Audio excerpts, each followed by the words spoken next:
దేవునికి స్తోత్రం కలిగేదాక ఈ యొక్క బర్త్డే కార్యక్రమానికి చేరువచ్చిన మీ అందరూ కూడా క్రీస్తు ప్రేమలో వందనాలు తెలియజేసుకుంటున్నాను. అందరికీ వందనాలు. దేవునికి స్తోత్రం కలిగినగాక.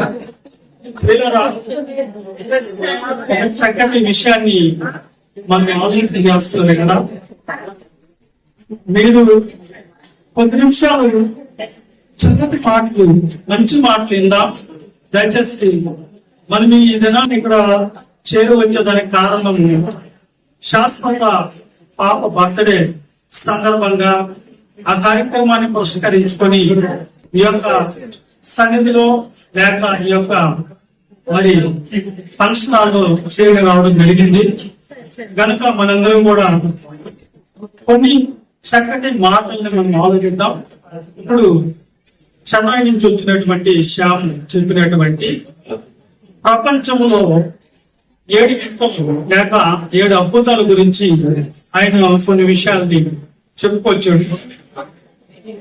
ఇదనాన ఈ బర్త్డే కార్యక్రమాన్ని పురస్కరించుకున్నాం గనక నేను చెప్పబోయే అంశం ఏంటంటే, దేవుడు చెక్కిన సజీవ శిల్పం ఏది? దేవుడు చెక్కిన సజీవ శిల్పం ఏంటి అనేది మనం ఆలోచిద్దాం. 1 నిమిషం. మనము మనిషి అనగానే, మానవుడు అనగానే ఎక్కడి నుంచి జన్మించాడు, ఎక్కడి నుంచి వచ్చాడు, ఇతని యొక్క పుట్టుక ఎక్కడి నుంచి జరిగించు అనేది మనం ఆలోచిస్తూ వస్తే కొంతమంది ప్రాముఖ్యమైన శాస్త్రవేత్తలు కొన్ని ప్రాముఖ్యమైన విషయాలు చెప్పారు. ఏంటంటే, మనిషి అనే జన్మ ఎక్కడి నుంచి వచ్చిందంటే ప్రారంభంలో కోత నుంచి మానవుడు జన్మించాడు, మానవుడు కుటుంబం ఇచ్చాడు అని ఒక సిద్ధాంతాన్ని ప్రవేశపెట్టారు శాస్త్రవేత్త. కనుక మానవుడు కోతి నుంచో లేకపోతే జీవినిచ్చో పుట్టారని కొంతమంది చెప్పుకొచ్చారు. తర్వాత అది నిరూపించలేక, లేదు మానవుడు దేవుడి సృష్టి, దేవుడు కలిగించాడనే విషయాలతోనే మరి తర్వాత వాళ్ళు తెలుసుకున్నారు, చెప్పారు సమాచారం. ఓకే, ఇప్పుడు మనం తెలుసుకుంటున్నటువంటి విషయం ఏంటంటే, ఇప్పుడు మానవుడు అనగానే మనం ఏమనుకుంటున్నామంటే దేవుడు చెక్కిన సజీవ శిల్పం ఏంటి అని ఆలోచిస్తే, ప్రియుల శిల్పం అనగానే మనం కూడా మనకు ముందున్న వాళ్ళు మహాజ్ఞానులు, ఉన్నతమైన వాళ్ళు మనకి నేర్పించింది ఏంటంటే శిలలపై శిల్పాలు చెక్కారు అని పాటలు పాడారు, శిలలను చెక్కారు, చెక్క శిలలు చెక్కారు, శిల్పాలు చెక్కారు, మరి అనేక బొమ్మలు గీశారు. ఆ బొమ్మలలో ఎన్నో అద్భుతాలని మేము గీసిన చిత్రాలు లేక మేము చేసిన ఈ యొక్క చెక్కిన శిల్పాలు ఎంతో అద్భుతమని, ఎంతో గొప్ప అవ్వాలని మనుషులు చెప్పుకున్నారండి. కాబట్టి ప్రియులరా, మనం ఆలకిస్తే మనకు బాగా తెలిసినటువంటి బ్రిటిష్ రాణి ఎలిజబెత్ గారు మన భారతదేశానికి వచ్చారండి. మన భారతదేశానికి వచ్చినప్పుడు భారతదేశంలో ఉన్న కొంతమంది కళాకారులు ఏం చేశారంటే, కళాకారులందరూ కలిసి ఆమెకు ఒక గిఫ్ట్ ఇవ్వాలని చూశారండి. ఆమె వచ్చింది భారతదేశానికి. ఈ నేత వేసుకున్నటువంటి ఈ కళాకారులు ఏం చేశారంటే, ఆమెకు ఒక చక్కటి చీరని బహుమానంగా ఇవ్వాలని ఆ చీరను ఆమె ఇండియాకు వచ్చినప్పుడు ఆమెకి బహుమతిగా గిఫ్ట్ గా ఇచ్చారండి. ఇచ్చినప్పుడు ఆ చీర ఎలాంటిదంటే, ఆ చీర ప్రియులరా ఎన్నో మీటర్ల పొడవు ఉన్న చీర, దాన్ని మడిచి మడిచి మడిచి ఒక అగ్గిపెట్టెలో పట్టించారంట. అగ్గిపెట్టెలో ఉన్నటువంటి ఆ చీరను చూసి ఆవిడ ఎంతో ఆశ్చర్యపోయి, ఇండియాలో ఇంత గొప్ప కళాకారులు ఉన్నారా, ఇంత అద్భుతమా అని చెప్పి ఎంతో వాళ్ళని గొప్పగా అనుకున్నారు. ఇంత తెలివి కలిగిన వాళ్ళు ఉన్నారని ఎంతో మనిషి తెలివితేటలకు మెచ్చుకున్నారండి. రీడర్ అంతేకాకుండా మనకి తెలిసినటువంటి ప్రపంచ దేశంలో ఒక గొప్ప బొమ్మని ఒక శిలను చెక్కారండి. ఆ శిలను పేరు ఏంటంటే మోనాలిసా దీనికి ఉన్నటువంటి ప్రాముఖ్యమైనటువంటి విశేషం ఏంటంటే, ఈ మోనాలిసా అనే ఆ బొమ్మని, ఆ శిలని చూసినప్పుడు స్ట్రైట్ గా చూసినప్పుడు నవ్వినట్లు కనిపిస్తుంది అంటండి. మరి పక్క నుంచి చూసినప్పుడు ఏడ్చినట్టు కనిపిస్తుంది అంట. మరి లెఫ్ట్ నుంచి చూసినప్పుడు అలిగినట్టు కనిపిస్తుంది అంటండి. ఈ బొమ్మ ఏంటి ఇంత విచిత్రంగా, ఎవరు ఇది చెక్కింది, ఎవరు దీన్ని ఇలాగా డిజైన్ చేస్తుందంటే, ఆయన్ని మరి పికాసో చిత్రకారుడు లేక లెబానో డేనన్ అనే చిత్రకారుడు యొక్క మోనాలిసా అనే బొమ్మని డిజైన్ చేస్తారండి. అందరూ దాన్ని చూసినప్పుడు ఇది గొప్ప వింతగా, అబ్బో ఈ బొమ్మను ఎలా డిజైన్ చేశారు, ఈ చిత్రాన్ని రూపించిన వ్యక్తి ఎవరని ఆయన కొనియాడారండి, గొప్ప అనుకున్నారండి. అలాగే ప్రపంచంలో 7 వండర్స్, తాజ్ మహల్ కానివ్వండి, చైనా వాళ్ళు కానివ్వండి, ఇలాగా మనం చెప్పుకుంటా పోతే ఎన్నో 7 వింతలు అనేది మనుషుని చూసి, ఈ ఇంతలు చూసి ఎంత గొప్పగా చేశారా మనుషులని మనుషులు కొనియాడేరు, పొగడేరు. ఆ శిల్పాలను చూసి ఎంతో గొప్పగా ఎంచుకుంటున్నారండి ఈ దినాన్ని. కానీ ఆ బొమ్మలని, ఆ శిల్పాలనేవి అవి చెక్కతో చేయబడిన, రాళ్లతో చెక్కబడిన వాటికి ఎంత నైపుణ్యం ఉన్నా గాని వాటికి ప్రాణం లేదండి, ఊపిరి లేదండి. కనుక ప్రియులారా, మనం ఆలోచిస్తూ వస్తే మనం ఈ దినాన మనము ఆలోచిస్తున్న ఆలోచన ఏంటంటే, ఈ మనుషులు ఇన్ని గొప్ప వింతలు చేస్తే వాళ్ళు ఎంతో తెలియగలిగిన వాళ్ళని మనము వాళ్ళని ఎంతగానో గొప్పగా అనుకున్నప్పుడు, మరి ప్రియులారా దేవుడు అని ఆయన కూడా ఎంత గొప్పగా తెలుసా. వాళ్ళ రాతితో శిల్పాలు చేస్తే, వాళ్ళు చెక్కతో శిల్పాలు చేస్తే, మన దేవుడండి కదులుతున్నటువంటి ఒక డిజైన్ కలిగిన బహుమతిని దేవుడు ప్రియులరా, దేవుడు ఏదైనా సజీవమైన శిల్పంగా మన కళ్ళ ఎదుటి పెట్టాడండి. ప్రాణమున్న శిల్పంగా పెట్టాడు, నడుస్తున్న శిల్పంగా పెట్టాడండి దేవుడు. ఆయన ఇంకా ఎంత గొప్పడో మనుషులకి ఇదేనా ఆయన గొప్పతనం అర్థం కాకుండా, మనుషులకి ఆయన యొక్క ఉన్నతమైన తెలివి, ఆయనకున్నటువంటి మహాజ్ఞానము ఇదేనా మనిషి తెలుసుకోలేకపోతున్నాడు. మనుషులు చేసిన వింతల గురించి గొప్పగా చెప్పుకున్నటువంటి మానవుడు దేవుడు చెక్కిన శిల్పం ఏంటో తెలుసుకోలేకపోతున్నాడు. ఆ శిల్పం ఎలా ఉందంటే, ఆ శిల్పాన్ని దేవుడు ఇదేనా మన మధ్యలో పెట్టాడు. దాని పేరే దేవుడు చెక్కిన సజీవ శిల్పం. మణి ఎక్కడున్నా, భార్గవి ఎక్కడున్నా శాస్త్రపాపం తీసుకుని కొంచెం స్టేజ్ మీదకి రావాలి. మణికుమార్ ఎక్కడున్నా, భార్గవి ఎక్కడున్నా శాస్త్రపాపం తీసుకుని కొంచెం స్టేజ్ దగ్గరికి రావాలి. దయచేసి అందరూ దీనికి సహకరించండి. ప్రియులారా గమనించాలి, మీరు గమనించాలి. విశేషమైన, ఉన్నతమైన, గొప్ప ఎవరంటే రాళ్లతో చెక్కబడినటువంటి, చెక్కతో చెక్కబడిన మనుషులు కాదండి. ఈ మోనాలిసా బొమ్మని డిజైన్ చేసినటువంటి వ్యక్తులు కానివ్వండి. దేవుడు చెప్పిన శిల్పం ఏదో ఇప్పుడు మనము చూడబోతూ ఉన్నాం. ఆ శిల్పాన్ని మీకు చూపిస్తానండి. ఆ శిల్పం కొరకు ఎంతమంది అయితే దేవుడి చెప్పిన శిల్పాన్ని చూడాలనుకుంటున్నారో మీరందరూ కూడా దాని కొరకు ఎదురు చూడవలసిందిగా మీకు మనం చేసుకుంటున్నాను. చూడండి, దేవుడు చెక్కిన శిల్పం ఎందుకు అంటే, ఆ శిల్పాన్ని దేవుడు మన మధ్యన ఉంచాడు, మనకిచ్చాడు, మనవులుగా దేవుడు పెట్టాడు. ఆ శిల్పం ఏదో మనం ఒకసారి దాన్ని గమనిద్దాం. దయచేసి మీరు సహకరించండి. నేను మీకందరూ కూడా విజ్ఞప్తి ఏంటంటే, దేవుడు చెక్కిన శిల్పం ఏంటి, దేవుడు చెక్కిన సజీవ శిల్పం ఏంటి. మీకు అందరూ శిల్పాలు చూశారు, ఎన్నో చెక్కబడిన శిల్పాలు, ఎన్నో మట్టితో చేయబడిన శిల్పాలు మీరు చూశారు. కానీ దేవుడు చెక్కినటువంటి సజీవమైన శిల్పం ఏంటి అనేది మనం చూస్తున్నటువంటి విషయం అండి. ఒక చిన్న విషయం కొరకు వాళ్ళు పిలుస్తున్నాను. ఎవరైతే ఈ బర్త్డే కార్యక్రమాన్ని ఏ సందర్భంలో అయితే వాళ్ళు దీన్ని పురస్కరించుకొని చేస్తున్నారో, మరి మణికుమార్ అలాగే భార్గవి దంపతులుగా జతపరచబడి వాళ్ళకి ఇవ్వబడిన గర్భఫలం దేవుడిచ్చిన బహుమానంగా శాశ్వత అనే పాపని ఇచ్చాడు. ఈ యొక్క ఆ పాప మరి ఈ లోకంలో తల్లి గర్భంలో నుంచి డెలివరీ అయిన మరి సంవత్సరం రోజులు సందర్భాన్ని పురస్కరించుకొని ఈ యొక్క బర్త్డే సెలబ్రేషన్ మనం చేసుకుంటూ ఉన్నాం.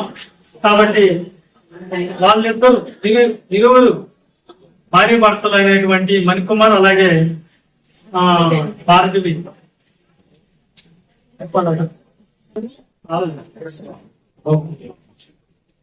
కనుక ఆ సజీవమైన శిల్పం ఏంటి అనేది దేవుడిచ్చిన గర్భఫలం ఏంటి, దేవుడిచ్చిన బహుమానం ఏంటో కూడా మీకు చూపించాలనేదే నా ఆలోచన. కాబట్టి దేవుడు మనకు ఒక వింతను చూపించాడు మన దగ్గర. ఏంటి ఆ వింత అంటే ఈ ప్రపంచ దేశంలో ఉన్న వింతలు కాదండి, దేవుడు ఒక వింత మన దగ్గర చూపించాడు. ఆ వింత ఏంటి అంటే ఒకసారి మనం బైబిల్లో నుంచి మనం చదువుకుంటే ఆ వింత ఎవరో తెలుస్తుందండి. ఒకసారి మనం కీర్తనల గ్రంథము 71వ కీర్తన 7వ వచనాన్ని మనం చదువుకుందాం. ఒకసారి దేవుని మాటలు గమనించుకుందాం. 71వ కీర్తన 7వ వచనం. ఒకసారి కీర్తన గ్రంథం 71వ కీర్తన 7వ వచనం చదువుకుందాం. సార్ చూడండి.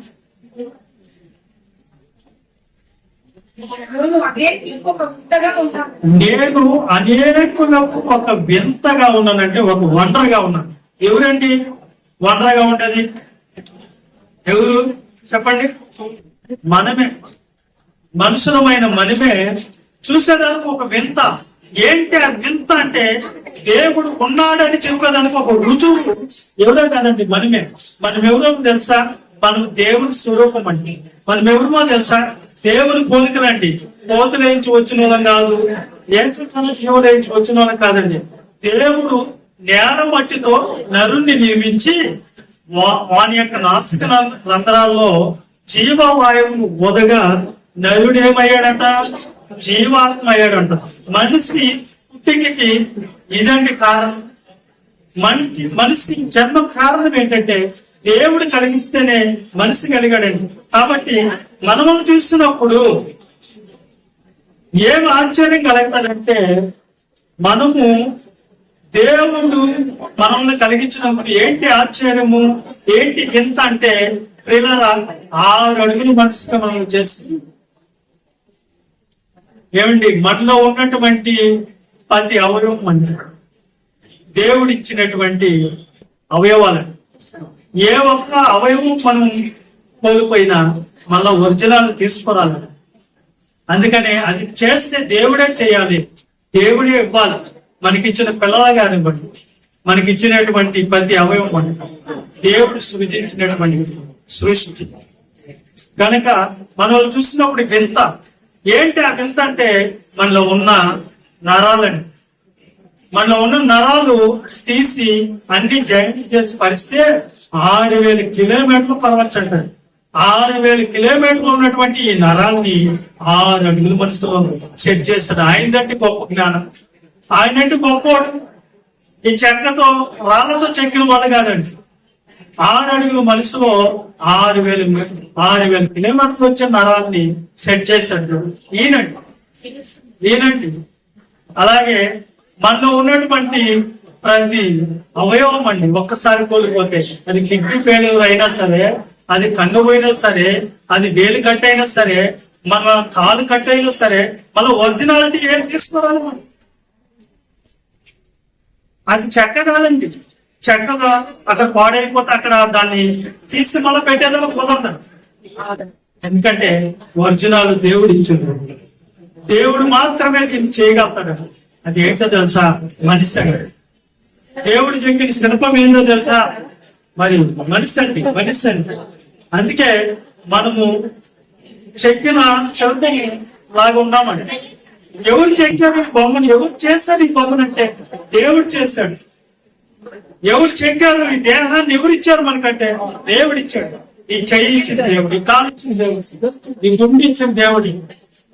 కనుక ఇవి ఇచ్చిన దేవుణ్ణి మర్చిపోయి ఎవరో నిర్జీవమైన వాటిని కలగజేసిన సృష్టించినటువంటి మనుషులను పొగుడుతూ పరమాత్ముడైన దేవుణ్ణి మర్చిపోయారు మనుషులు. ప్రియులారా, అందుకే మనం చూసినప్పుడు ఎంతగా ఉన్నామంటున్నాడు దావీదు గారు. ప్రియులారా, అదే విధంగా కీర్తన గ్రంథం 139 కీర్తన 13-14 అంటే 139 కీర్తన 13-14లో ఒక వాక్యం చదువుతున్నాడు.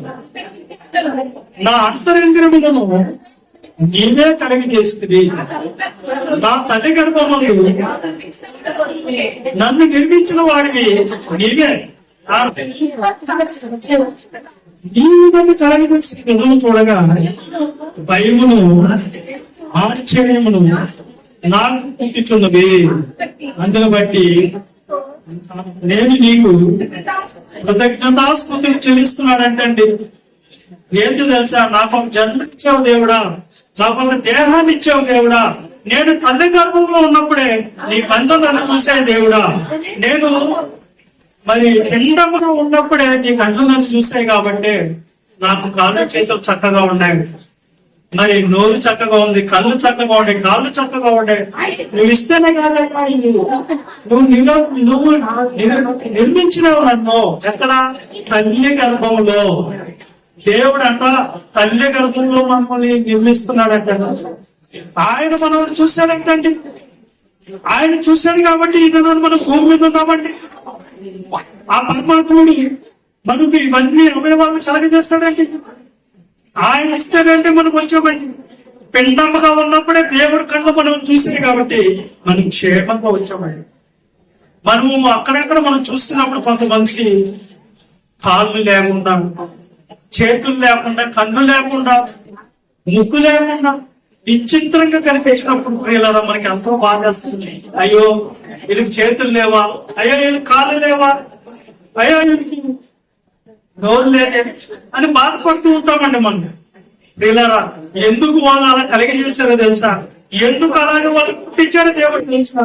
దానికి కూడా కారణం ఉందండి. వాళ్ళు గుడ్డి వాళ్ళగా పుట్టేదానికి కారణం ఏంటో తెలుసా?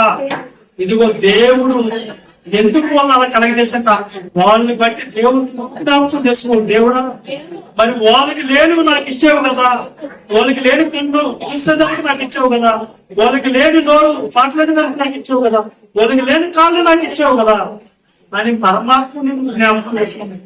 నోరు లేకపోతే ఎవరు దాన్ని చేయలేరు, కన్ను లేకపోతే ఎవరు కనలేరు, చెవులు లేకపోతే ఎవరు చెవులు లేరు, కాళ్ళు లేకపోతే కాళ్ళు ఉన్నారండి.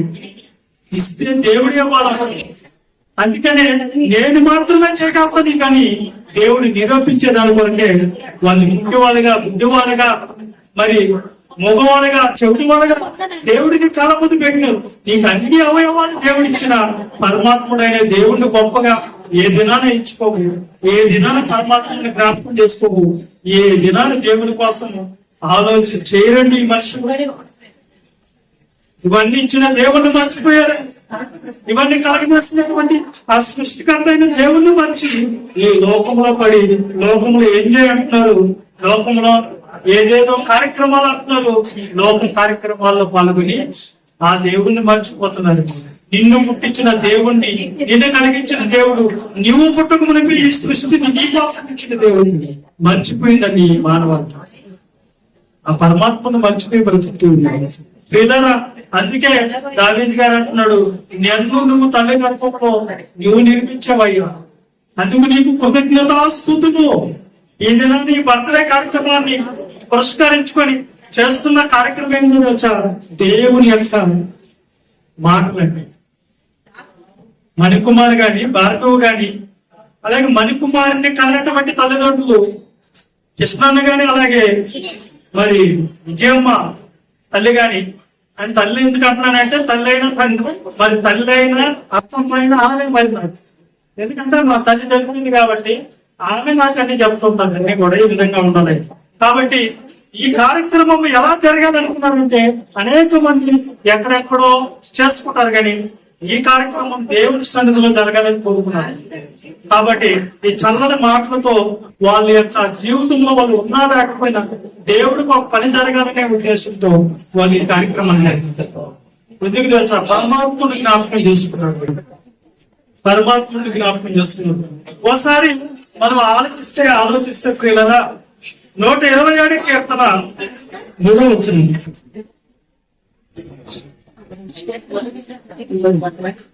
127 కీర్తన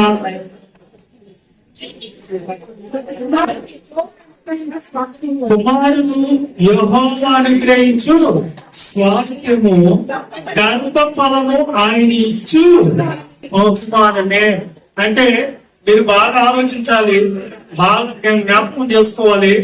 మనకు పిల్లలు పుట్టారు, మనము పిల్లలుగా వచ్చాం, మన తల్లి అది దేవుడే బహుమతిగా ఇచ్చాడండి. దేవుడు ఇచ్చాడు తప్ప మనుషులు ఎవ్వరూ పిల్లల్ని ఇవ్వలేదు. ఇందుకు మనము పరమాత్ముడైన దేవునికి ఏ రోజైనా ట్యాక్స్ చెప్పామా? ఏ రోజైనా ఆయనకి ట్యాక్స్ చెప్పామా? ఆ దేవుణ్ణి మర్చిపోయిన మన జన్మ కారణమైనటువంటి ఆ తండ్రిని మర్చిపోయిన మనము నిశ్చయంగా శిక్షణ పాత్రలు అవుతాం. నిశ్చయంగా దేవుణ్ణి మర్చిపోయిన మనము ఏదో ఒక రోజు దేవుడు ఉన్నాడని గుర్తు చేసుకునే పరిస్థితులు కూడా వస్తాయి. కాబట్టి ప్రియులారా, ఈ గర్భఫలం అనేది దేవుడిచ్చిన బహుమానం. దీన్ని ఎవరు నిర్మించాడు, ఎలా నిర్మించాడు తెలుసా? ఏబు గ్రంథం 8వ అధ్యాయం 8వ వచనంలో దేవుడు ఒక చక్కని మాట చెప్తాడు. ఏ విధంగా ఈ శిల్పాన్ని చెక్కాడో, ఈ సజీవమైన శిల్పాన్ని చెక్కాడో దాన్ని దేవుడు మరి మనకు చెప్తూ ఉన్నాడు. 8వ అధ్యాయం 7వ గ్రంథం 8వ వచనం. మనము నిన్నటి వారిని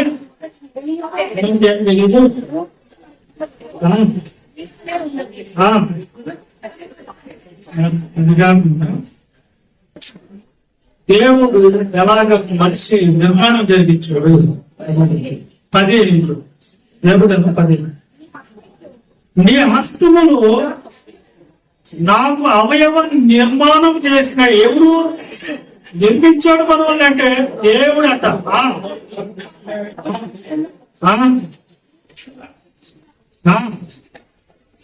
చీకటం అన్నగా నన్ను నీవు సంగతి జ్ఞాపకం చేసుకున్నా. ఎలా చెప్పాడు చూడండి, చెప్పండి.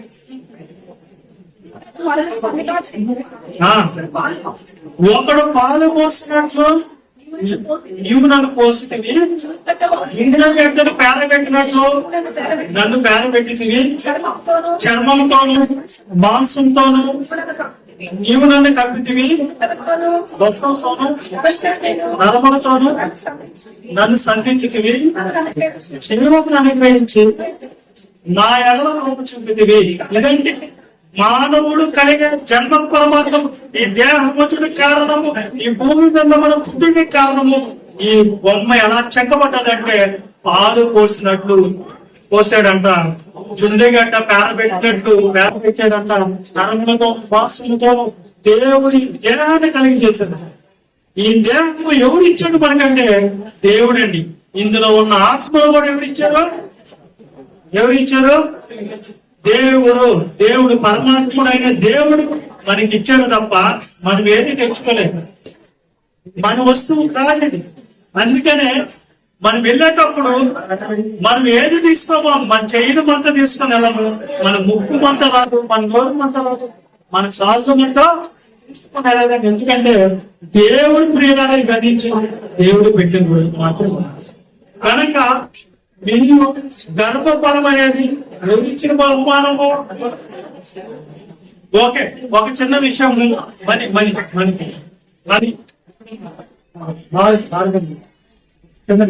ఇంకా కేక్ కూడా తీసుకొని వచ్చింది. కేక్ సెలబ్రేషన్ ఉంది. దయచేసి మణి కుమారు ఎక్కడ ఉన్నాడు, భారతీయ ఉన్నాడు. జస్ట్ కేక్ కూడా ఇక్కడ తీసుకుని వచ్చేయండి. కేక్ కూడా తీసుకుని వచ్చేసి త్వరగా రా.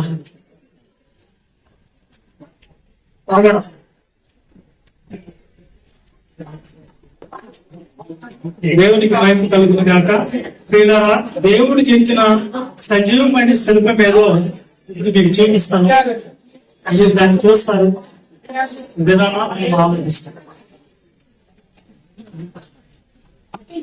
కనుక ప్రియులారా గమనించాలి. ఓకేనా? తీసుకొని వస్తాను, తీసుకున్నాను.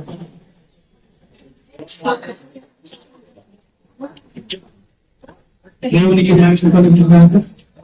దేవునికి స్తోత్రం కలుగును గాక.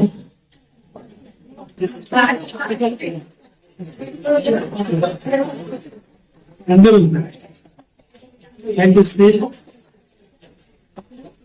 దీనికి సహకరించవలసింది.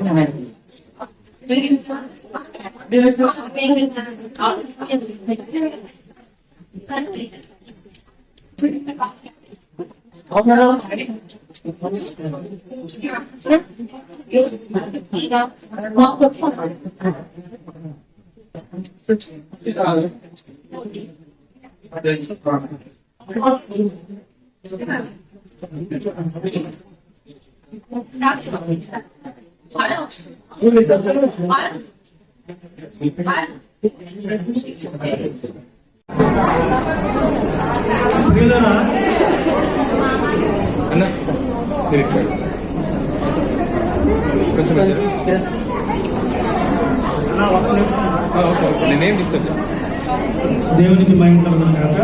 ప్రియులారా, మీకు ఒక విషయం చెప్పాను.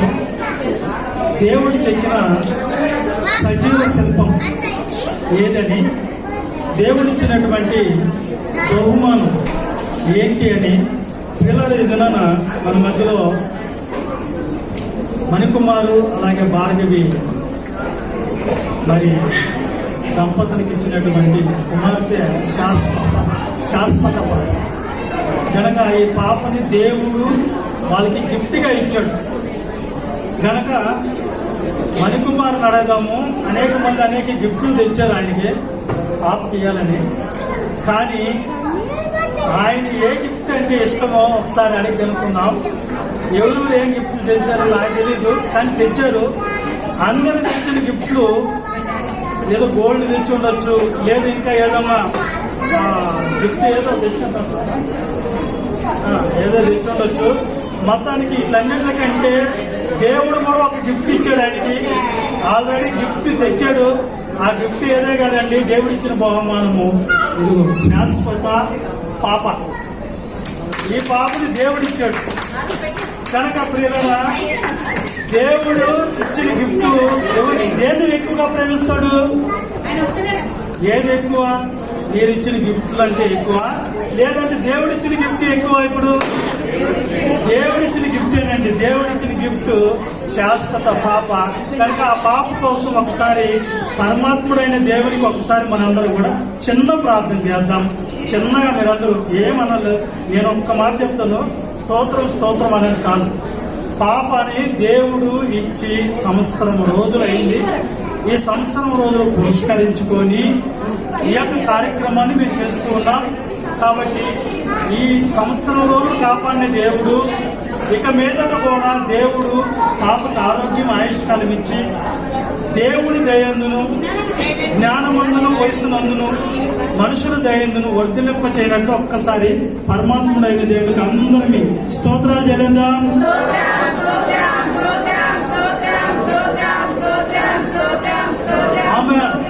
అలాగే ఆయు ఆరోగ్యాన్ని దేవుడిచ్చి ఈ పాప పెరిగి పెద్ద కుమార్తెగా మారి అనేకరికి ప్రయోజనకరంగా, అనేకరికి దీవెనకరంగా, అనేకరికి సమాధానకరంగా, కుటుంబంలో వారికి కానీ బయట ఉన్న వాళ్ళకి కానీ అందరికీ ఆశీర్వాదకరంగా దేవుడు పెట్టినట్లు దేవునికి స్తోత్రాలు చెల్లిద్దాం. అలాగే ఆ పాపనిచ్చినటువంటి దేవునికి మనందరం స్తోత్రాలు చెల్లిద్దాం.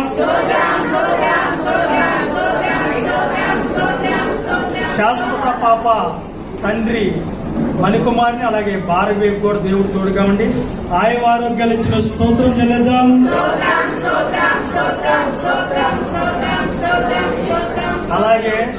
కుమారుని కన్నటువంటి తల్లిదండ్రులు కృష్ణయ్య గారికి, అలాగే విజయ గారికి మరి వాళ్ళు కూడా మంచి ఆరోగ్యం ఆయుష్కాలం ఇచ్చినప్పుడు స్తోత్రం చేయలేదు. భార్గవునికి అన్నటువంటి తల్లిదండ్రులు మరి సుప్రియ అమ్మ గారు, అలాగే ప్రసాద్ గారికి కూడా మంచి ఆరోగ్యం ఇచ్చినప్పుడు స్తోత్రం చేయలేదు.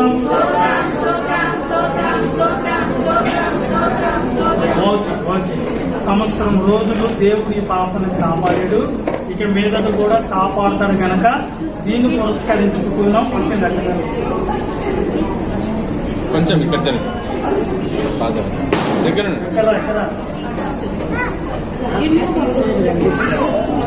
Very good.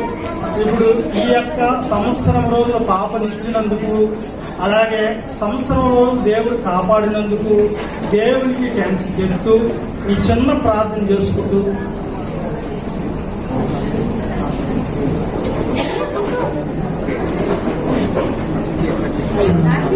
చిన్న ప్రార్థన చేసుకొని సెలబ్రేషన్ చేసుకున్నాం. పరమాత్మ, పరమ తండ్రి, గర్భఫలాలు మీరు ఇచ్చే బహుమానం ఇదిగో నాయన, నీ పిల్లల్ని ఎంతగా ప్రేమించి వాళ్ళకి ఒక కుమార్తెని అనుగ్రహించు నాయన. అందుకు నీకు కృతజ్ఞతాస్తుతులు నాయన. ఆ పాపను కానీ ఇక మీదట కన్న తండ్రిగా, తల్లిగా ఆ బిడ్డని ఈ భూమి మీద వర్ధిల్లింప చేయమని నీ కాపుదల, నీ చల్లని చూపులు పాప మీద ఉంచి ఎల్లవేళలా ఆ కుటుంబంలో మీరు ఆ పాపకి దయ చూపించమని కోరుకుంటూ, ఇదిగోనైనా ఈ కార్యక్రమాలలో నిన్ను గొప్పగా ఎంచుకుంటూ, నిన్ను మైలుపరుస్తూ, నువ్వెంతో గొప్ప దేవుడు నాయన, అందరికీ పిల్లల్నిచ్చే దేవుడివి, మమ్మల్ని పుట్టించిన దేవుడు కూడా నువ్వే గనక నిన్ను ఘనంగా ఎంచుకుంటూ నాయన ఈ యొక్క కార్యక్రమాలలో వచ్చిన వారందరూ కూడా ఇది గొప్ప భాగ్యాన్ని ప్రసాదించమని కోరుకుంటూ యేసుక్రీస్తు నామములో ప్రార్థన అడిగి పెట్టుకుంటున్నాం తండ్రి. ఆమేన్, ఆమేన్, ఆమేన్. ఓకే,